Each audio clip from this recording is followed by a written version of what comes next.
müştərimizə Almanya istehsalı televizoru satıblar. Almanya istehsalı belə olmur. Baxın, LED çürüklə bağlanır. Bu LED duvayno skoçla, adi skoçla yapışdırılıb. Asıl skoç istilik keçirici belə olur. Bu xüsusi skoçdur. İstilik keçirici skoçdur.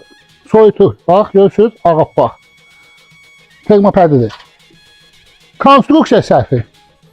Bu LED havada qalır. Dəmirə dəymir, soyumur. Buna deyirlər zavod tərəfindən hesablanmış ölüm. Yəni bunu fikirləşirlər ki, 2 ildən sonra bu öləcək, müştəri gelib təzə televizor alacaq. Almanya, belə Almanya olmur. Bu Kitaydır. Made for EU yazılıb. Yəni Avropa üçün istehsal olunub. Amma Avropada deyil. Görürsünüz, istehsal yeri də yoxdur, haradadır. Made in China'dır, %100%. Baxın, burada yazılmalıdır Made in, yəni istehsal olunan ölkə. Bu istehlakçıya verilən səhv informasiyadır. Made for EU yox, Made in olmalıdır. Yəni Made for EU nə deməkdir?